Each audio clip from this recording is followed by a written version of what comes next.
एडमिटखौ आं बिसिनानै गारदों आं एडमिट कार्डखौ बिसिनानै गारनानै आफादाव जइन जादों एनडिएफबि जानानै रायजो राजानो मा होनो हाखो एनडिएफबिखौ जों माबोरै दोनदोंमोन बिथांमोना जोंखौ माबोरै जाहोदोंमोन खुलुमबाय गासै बर' रायजो राजा नोंथांमोन दिनै गोबावनि उनाव मोनसे भिडिअ लानानै फैदों बेनो जाहैबाय अबाउट आदा अफ्रि दा सिगाङावनो बयनिसिमबो बर'दिननि गोजोननायखौ बावहरग्रोबाय बेनिफ्राय आदा अफ्रिखौ दिनै आंनि नैबे सोमदोन टक्स इउटुब चेनेलाव आङो बरायग्रोनानै लाबाय खुलुमबाय दा जों आदा अफ्रि जाया माने हारिनि खोथा लाना बिराद सावरायबाय थायो अफ्रि दैमारि इउटुब चेनेलनि गेजेरजों दा नै बिनि बिसय गोबाङा मिथिया जानो हागौ नाथाय बिहाबो मोनसे दुखुनांथाव आरो मिथिनो गोनां माखासे जारिमिन दं माबोरै देरबोनानै आफादाव हारिनि थाखाय मावनानै दिनै सासे ससियेल मिडियानि गेजेरजों खोथा बुंग्रा हारिनि खोथा बुंग्रा माबोरै जाफैखो दिनै सासे दावहारु जानानै बेखौ जों दिनै गुवारै मिथिनानै लागोन स' सिगाङावनो आदा अफ्रिनाव आङो सोंगोन आदा अफ्रिया बै समाव माने जोङो जारिमिनखौ नोंथांनिफ्राय जोङो मिथिनि बेनि थाखायनो जोङो नोंथांखौहाय माने देरबोनायनिफ्राय माने आफादाव हाबनायनि सिगांसिमाव जों बेखौ मिथिनानै लाग्रोगोन आरो बबे जायगायाव जोनोम जानानै देरनानै आफादाव माबोरै जइन जाया बेखौहाय आरो जायखिजाया सोमदोन टक्सखौ आं बरायग्रोनानै लानाय जाबाय जायफ्रा आंनि अफ्रि दैमारि चेनेलाव फल' खालामग्रा बिथांनि चेनेलखौबो फल' खालामनानै हो दा नोंथाङा जिखिनि खोथा सोंदों उन्दै समाव आं मेन जायगाया आंनिया अरिजिनेलि बाक्सा डिस्ट्रिक्ट गोग्लैयो ओमफ्राय थानाया तामुलपुर ओमफ्राय एरिया हिसाबै थाइगिरखारि होनना बुङोबा रासिन मोनथियो थाइगिरखारि ओमफ्राय गामिया जारगामि बाक्सा डिस्ट्रिक्ट आं आफादाव हाबनो लुबैनाया जेब्ला एनडिएफबि आफादा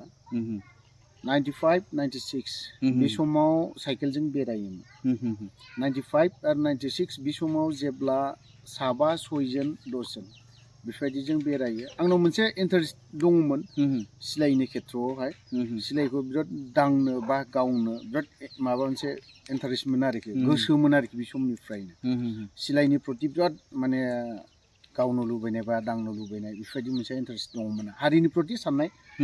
गैयामोन आं बे समाव आं हाबदों 98आवहाय मेट्रिक परिक्षा जेब्ला फार्स्ट साबजेक्टखौ होदों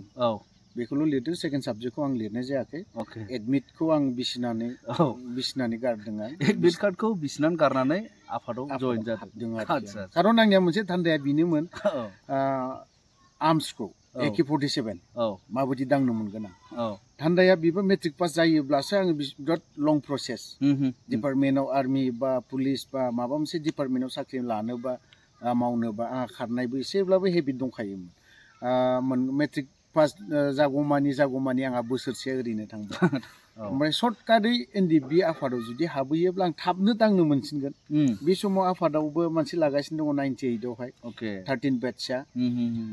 लाफुबाय थानाय समाव ग्रोबनो आंबो थाग थिग मोनसनबाय मेट्रिक परिक्षा फार्स्ट साबजेक्टखौ होजेनबाय सेकेन्ड साबजेक्टखौ होआसै बिनि उनावहाय आफादावहाय ग्रोब ट्रेनिं लाहैबाय लाखांनायनि उनावहाय आङो माने धान्दाया बेसिमहालागै एनडिएफबिया जे मा बुस्थु मानि थाखाय ओंखारदों सोरनि थाखाय नांदों ना बेखौबो आं हाबथाराखै आरोखि बेसिमहालागै ब्रेनाव हाबाखै ब्रेनाव हाबथाराखै आरोखि ट्रेनिङाबो जादों जाया नङा मास मोनथामा जोंहा कमप्लिट मास मोनथाम ना मोनब्रै कमप्लिट लादों आरोखि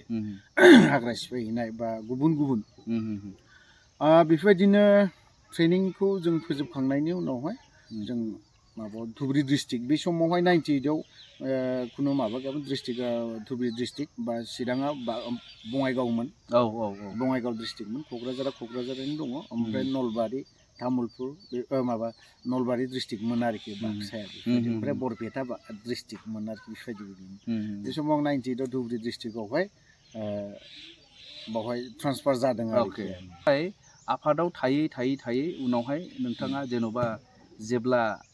आफादा मोनथाम मोनब्रै फेक्सन गावलायलायो बे समाव अबे आफादजों थानायमोन आङो फार्स्ट टु लास्ट रन्जन दैमारि सारजोंनो दङ आरोखि फार्स्ट जेब्ला सिज फायार जायो अब्लानि समावबो रन्जन दैमारिनि आं बांलादेशआवनो दङ 2001नि बेसेबांबा सनाव बेसेबां थारिखखौ एक्जेक्ट बुंनो रोंला आङो 2001आव आं थांदों आरोखि लास्ट डिसेम्बर बेफोरबायदियाव थांदों आं मेघालयआव बर'दिन जाना थांनो मोन्दों आरोखि ओमफ्राय ओजोंहाय जेब्ला भेक्सिन जाजेनो आं अब्लाना बांलादेशआवहाय बारा गोबाव थानो मोनखायाखै न'आव केम्पआवहाय 9 मास थानो मोन्दों 9 मास थाखांनायनि उनावहाय ओरै मयमनसिं डिस्ट्रिक्ट हालुवाघाट एरिया बावहाय जों थाफैबाय जों बावहाय 6 जन ग्रुप दङ आंनि चेनेलाव बे खोथाखौ बुंबाय थायो आङो एच.अन्थाव दङ ओमफ्राय माहारि दङमोन एक्सपायार जाबाय बिबो ओमफ्राय ओरैहाय राफोद होननाय दङ बिबो एक्सपायार जाबाय ओमफ्राय अनजिमा होननाय दङ बियो बांलादेशआवनो हिनजाव लानानै दासिमबो दङ दा दिनैसिम कन्टेक्ट गैया बिजों मा जानानै दङ थैखो ना थांखो बेखौ मिथिदों खिन्थु बांलादेशआव बियो गार' हिनजाव लानानै हजोंनो दासिमबो दं जों बेवहाय मयमनसिं डिस्ट्रिक्टआव हालुवाघाट एरियायावहाय जोंनो थाबाय थायो मेघालयआव जोंखौ थिनहरो जों बावहायनो गोबां खस्थ' मोनबोदों गोबां माने जाथायबो जाबोदों आरोखि बेखिनि जाथायखौ आं बुंजोबनोबो सानाखै मालाबा गोसोआव दुखुबो नाङो अब्ला बे समसिमाव बांलादेशसिमाव थाहैनाय समसिमाव बिदिनो हारिनि सेन्टिमेन्टआ दंसैमोन ना माब्लानि समाव नोंथांनावहाय बे हारिनि सेन्टिमेन्टआ हाबा रासिन एखेबारे आं गोसो बायसिननाया हारिनि फारसे प्रति ओरैबायदि सिन्था खालामनाया रासिन हाबसिननाया नैबे जेब्ला लास्ट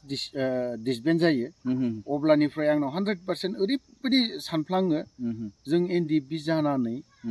रायजो राजानो मा होनो हाखो रायजो राजाखौथ' जों गोबां दुखु खस्थ' होबोबाय जोंनि थाखाय आंनि थाखाय बा एनडिएफबिनि थाखायनो गोबां मानसियानो दिनै ओंखाम जाहोनायनिबो सोबा जादों साधारन नंखाय बाखाय साफुन थरसे लायनो थांनायनि थाखायबो बुजादों कलगेट बिनि थाखायबो बुजादों होनबा जों बिथांमोननो जों मा होनो हादों ना बिनिफ्राय आं रासिन हाबनाय जादों आरोखि बिनि सिगाङावबो जेब्ला मयमनसिङावहाय हालुवाघाटआव जों थाफैयो अब्लानिफ्रायबो हाबजेनखाबाय आंनावहाय नांजेनखाबाय आरोखि बियो आंखौ फोरोंदों रन्जन दैमारि सार आंखौल' नङा एनडिएफबिनि जायफ्रा बांलादेश केम्पआवहाय थाबाय थानाय बिसोरखौ 1 घन्टा 2 घन्टा नङा सानसेब्लाबो बियो बुजायबाय थागोन बियो एभ्रि मान मोनबाय थागोन आरोखि हारिनि प्रति बा देशनि हादोरनि थाखाय बियो गोबां खोथा बुङो आरोखि आं थैजासिम रन्जन दैमारि सारखौ मालाबाबो बावनो हानाय नङा सासे दावहारु जानानै एनडिएफबिनि दावहारु जानानै एनडिएफबिआ डिसबेन्ड जाखांनायनि उनाव सोरबा मा खामानियाव बेस्थ' एबा सोरबा बिजनेसाव ना सोर मा खालामदों सोरबा थेला बोना जादों ना सोरबा दाउ फाननानै जादों ना सोरबा अमा दाननानै जादों बेखौ जों एसे खोनाबाय थायो नाथाय जोंनि आदा अफ्रिया बियो सासे इउटिउबार जानानै थाबाय दा इउटिउबार जाबोनायनि जिनाखि सुंद' जारिमिनखौ जों नोंथांनिफ्राय मिथिना लागोन माबोरै